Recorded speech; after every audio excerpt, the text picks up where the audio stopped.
मान लीजिए कि एक हफ्ते के लिए सारे बैंक बंद हो जाएं और उनके सारे ट्रांजैक्शंस भी बंद हो जाए, इवन कि एटीएम तक बंद हो जाए, ऑनलाइन ट्रांजैक्शंस बंद हो जाए, यूपीआई बंद हो जाए, सब बंद हो जाए, तो क्या होगा वैसी स्थिति में? शायद पूरी दुनिया ठप हो जाएगी, क्योंकि सारा कारोबार लेन देन के बेस पे चलता है आज के डेट में, स्पेशली जब सब कुछ डिजिटल हो चुका है और बहुत सारे लोग डिजिटल प्लेटफॉर्म पे आ चुके हैं।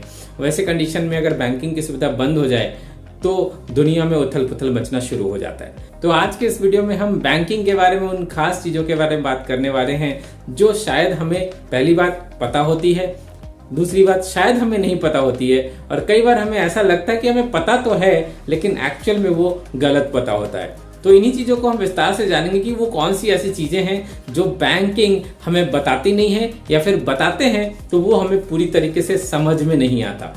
बैंकिंग का अगर डेफिनेशन की बात करें तो बैंकिंग एक ऐसी संस्था है जो पैसे का लेन देन करती है। जरूरत पड़ने पे वो कस्टमर के द्वारा पैसे ले सकती है और उसे जरूरत पड़ने पे वापस कस्टमर को दे सकती है। यही बैंकिंग का प्रावधान होता है। अब इस पूरे लेन देन की प्रक्रिया में जहां पे पैसे लिए भी जाते हैं और दिए भी जाते हैं, उसमें अलग अलग कैटेगरीज होती है। अगर इंडिया की बात करें तो इंडिया में डिफरेंट कैटेगरीज हैं बैंकिंग की, और उनको पहली दो प्राइमरी कैटेगरीज में डिवाइड किया गया है।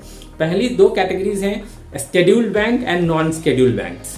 शेड्यूल्ड बैंक्स का मतलब है आरबीआई द्वारा अधिकृत बैंक, जिसको आरबीआई ने अपनी मुहर दे रखी है और वहां पे कंज्यूमर का पैसा सेफ है। कम से कम 5 लाख रुपए तक का इंश्योरेंस अवेलेबल है आरबीआई के साथ। मान लीजिए कि आपका शेड्यूल्ड बैंक में अकाउंट है और आपके अकाउंट का पैसा किसी वजह से चला जाता है, वो बैंक बंद हो जाता है या काम नहीं कर पाता है किसी भी रीजन से, तो आरबीआई आपके 5 लाख रुपए तक का बीमा रखती है, वो आपको वापस करेगी। वहीं दूसरी तरफ नॉन शेड्यूल्ड बैंक्स होते हैं जिनमें आरबीआई की अधिकृत स्वीकृति नहीं है इंश्योरेंस के साथ। अगर उन बैंक्स के साथ या फाइनेंस कंपनीज के साथ अगर ऐसा कुछ होता है तो आरबीआई उसके लिए जिम्मेवार नहीं है। तो जब कभी भी आप बैंकिंग एंड फाइनेंस में इन्वेस्टमेंट की बात करते हैं या पैसे रखते हैं तो इस बात का जरूर ध्यान रखें कि वो बैंक शेड्यूल्ड बैंक है या नॉन शेड्यूल्ड बैंक है। तो अब बात करते हैं नॉन शेड्यूल्ड और शेड्यूल्ड दोनों बैंक्स में बैंक की डिफरेंट कैटेगरीज के बारे में। बैंक की सबसे पहली कैटेगरी होती है सेंट्रल बैंक। सेंट्रल बैंक यानी कि वो बैंक्स जो government of India and RBI द्वारा अधिकृत है और आरबीआई द्वारा ऑथराइज्ड है। इसके बाद दूसरी तरह की कैटेगरी होती है cooperative banks. Cooperative banks usually state government द्वारा फंडेड होते हैं और किसी न किसी संस्था के साथ वो अलाइंड होते हैं। इसके बाद की कैटेगरी होती है कमर्शियल बैंक्स। कमर्शियल बैंक वो बैंक हैं जिनका पैसों का लेन देन व्यापार के लिए होता है या वैसी जगह से पैसों का लेन देन करते हैं जहां पे बिजनेस अलाइंड है। नेक्स्ट कैटेगरी है रीजनल या रूरल बैंक्स की, जो ग्रामीण बैंक्स होती हैं। आपने नाम सुनी होगी, उत्तर बिहार ग्रामीण बैंक या फिर वैशाली ग्रामीण बैंक, इस तरह के ग्रामीण बैंक। ये ग्रामीण बैंक यूजुअली छोटे बैंक होते हैं जिनके पास कम पैसों का लेन देन होता है। गांव में रहने वाले लोग अपने अकाउंट्स ओपन कर सकते हैं, और जैसा कि नाम से ही लगता है ग्रामीण बैंक यूजुअली ये रिमोट एरियाज में होते हैं, रूरल एरियाज में होते हैं। फिर एक कैटेगरी होती है स्मॉल फाइनेंस बैंक।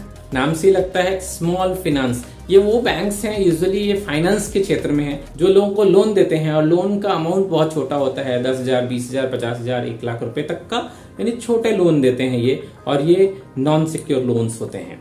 और अंतिम जो कि आप पहले से जानते हैं पेमेंट बैंक्स। आज के डेट में पेमेंट बैंक्स भी बहुत सारे हैं, जैसे कि एयरटेल पेमेंट बैंक है, पेटीएम का पेमेंट बैंक है। तो ये हो गई बैंक की कैटेगरी। अब आगे बढ़ते हैं। अगर इन बैंक्स में अगर आप पैसों का लेन देन करते हैं तो इसमें डेबिट और क्रेडिट होता है। डेबिट का मतलब होता है पैसों का कट जाना आपके अकाउंट से, क्रेडिट का मतलब होता है आपके अकाउंट में पैसों का जमा होना।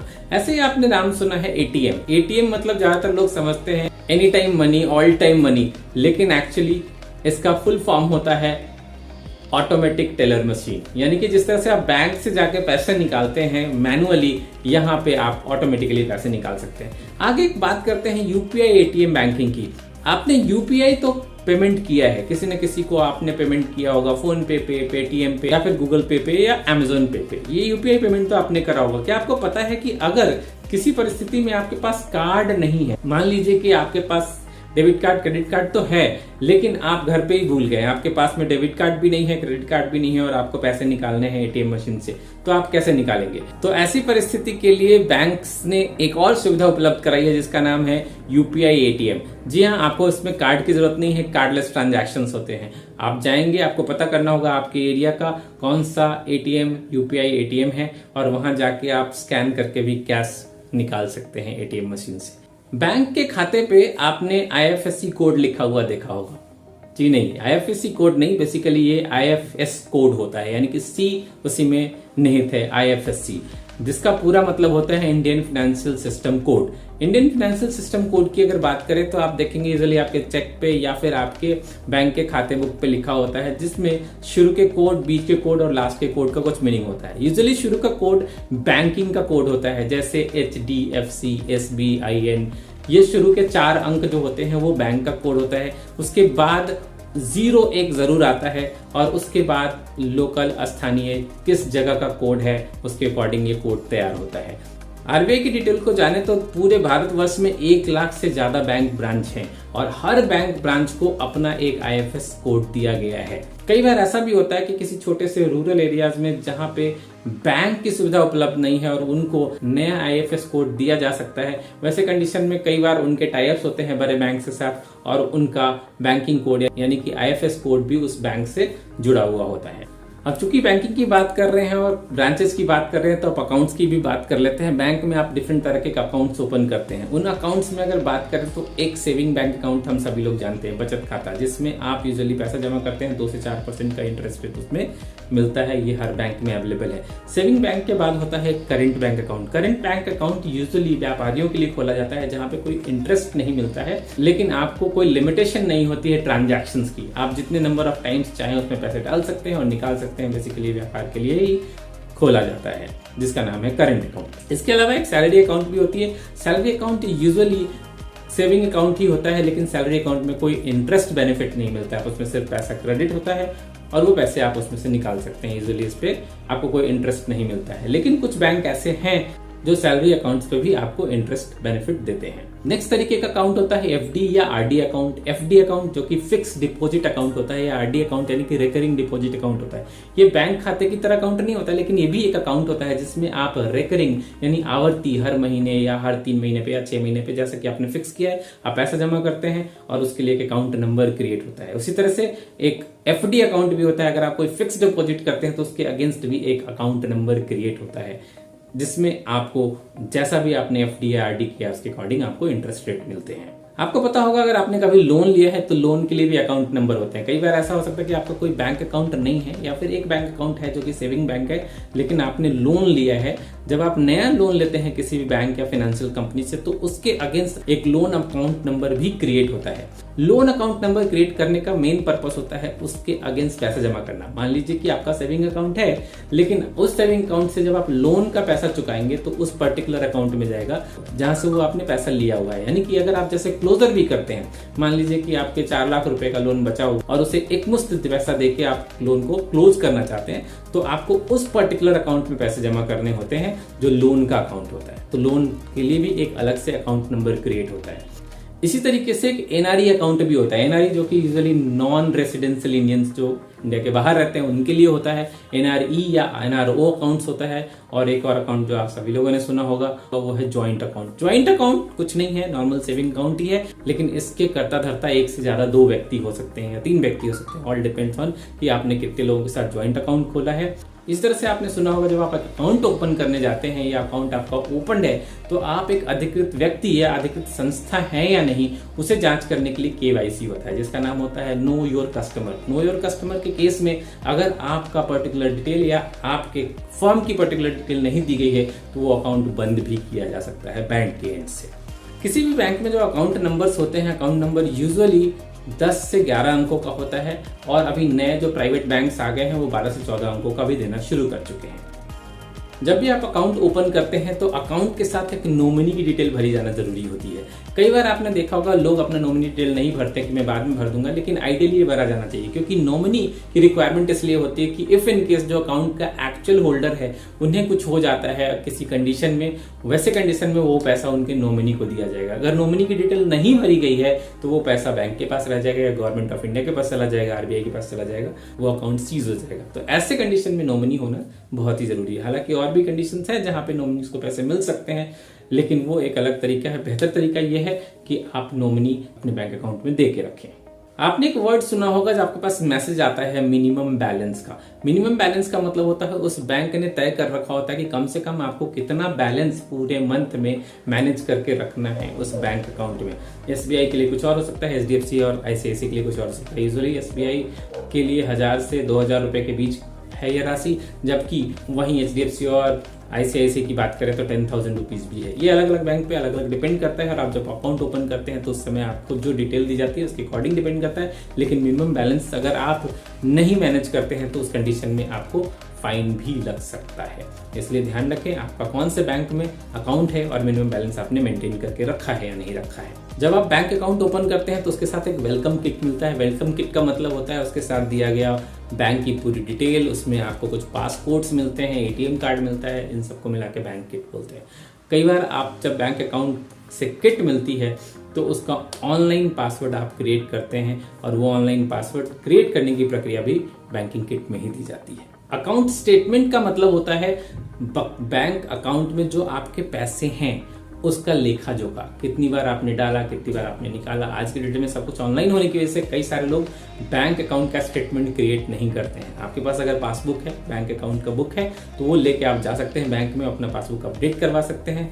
पैरेलली आप उसे ऑनलाइन भी डाउनलोड कर सकते हैं। एक बेस्ट प्रैक्टिस ये मानी जाती है कि आपको हर महीने का अपना बैंक अकाउंट स्टेटमेंट निकालना चाहिए और उसे जरूर चेक करना चाहिए कि उस महीने आपका कितना इनकमिंग हुआ, यानी कि कितने पैसे आपके पास आए और कितना आपने खर्च किया। एक बेस्ट प्रैक्टिस ये मानी जाती है कि आपके खर्चे आपके इनकम से कम होने चाहिए। इस तरीके से आपने एफडी और आरडी के बारे में भी सुना होगा। फिक्स डिपॉजिट जो कि एक पर्टिकुलर टर्म के लिए पैसे आप जमा कर देते हैं और उस पर्टिकुलर पीरियड के बाद एक अमाउंट इंटरेस्ट के साथ आपको मिलता है। आरडी जो कि रिकरिंग डिपॉजिट होती है, आवर्ती जमा, कुछ कुछ समय के बाद आप पैसा उसमें जमा करते रहते हैं, पर्टिकुलर टाइम पीरियड के बाद आपको इंटरेस्ट के साथ वो बेनिफिट मिलता है।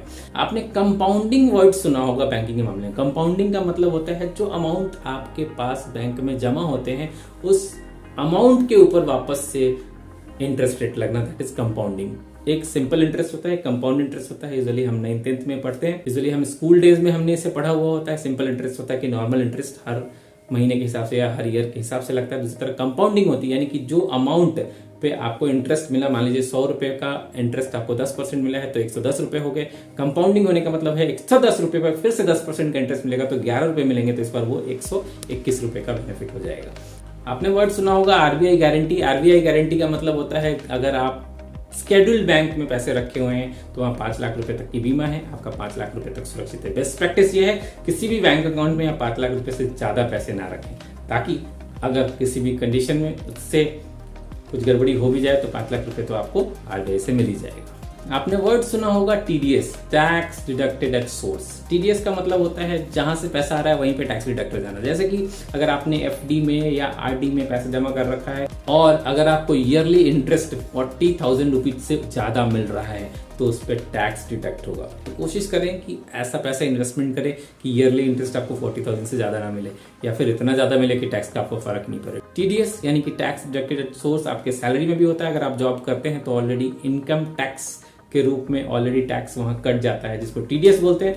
जब कभी अगर ज्यादा कट जाता है तो ऐसे कंडीशन में आप फाइनेंशियल ईयर के एंड में या ड्यूरिंग द फाइनेंशियल ईयर जब आपका सब कुछ डॉक्यूमेंट कंप्लीट हो जाता है तो आप आईटीआर फाइल करते हैं। आईटीआर यानी इनकम टैक्स रिटर्न फाइल करते हैं, जिससे अगर बचा हुआ पैसा अगर आपने ज्यादा पे कर दिया है तो आईटीआर के थ्रू यानी कि इनकम टैक्स डिपार्टमेंट के थ्रू वो पैसा आपको वापस आपके बैंक अकाउंट में मिल जाता है। आपने सुना होगा वर्ड बेनिफिशियरी। बेनिफिशियरी का मतलब होता है वह व्यक्ति जिसको पैसे दिए जाएंगे, जिसको बेनिफिट मिलेगा। ये बैंकिंग के टर्म में बेनिफिशियरी कहा जाता है।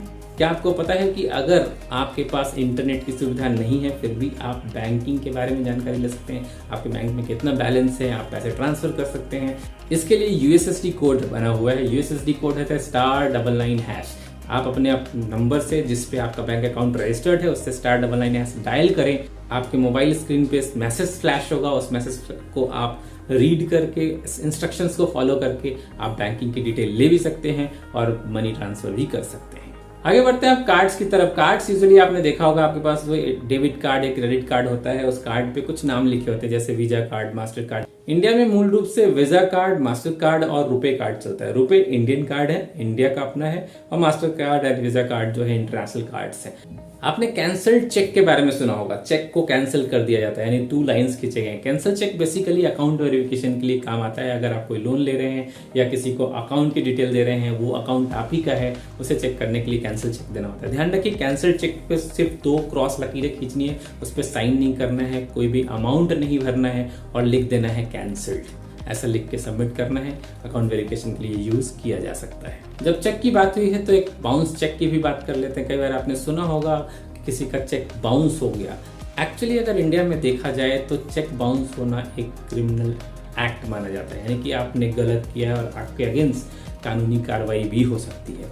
तो इस बात का हमेशा ध्यान रखें कि अगर आप किसी को एडवांस में चेक दे रहे हैं तो उस पर्टिकुलर टाइम पे आपके अकाउंट में पैसे जरूर हों, अन्यथा चेक आप ना दें किसी को।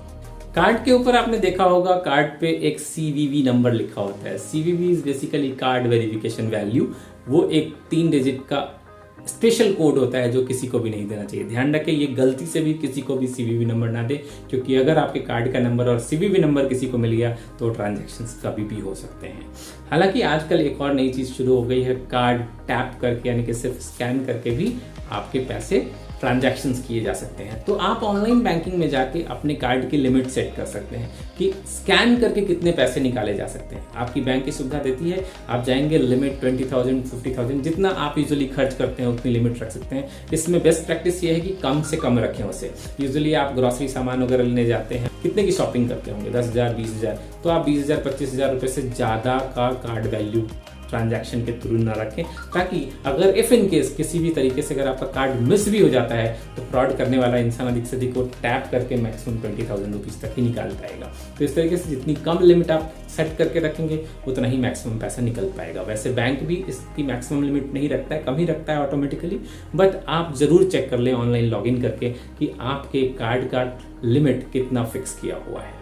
अगर आपके बैंक के साथ आपकी कोई नोकझोंक हो गई और अब बैंक आपकी बात नहीं सुन रहा है, आपके पैसे फंसा के रखा है, या कोई भी आपको दिक्कत है, तो आप इसकी कंप्लेंट RBI को कर सकते हैं। RBI के साइट पर जाएंगे, वहां पे ओम्बुड्समैन करके ऑप्शंस होगा, उसमें जाएंगे, आप वहां पे कंप्लेंट कर सकते हैं।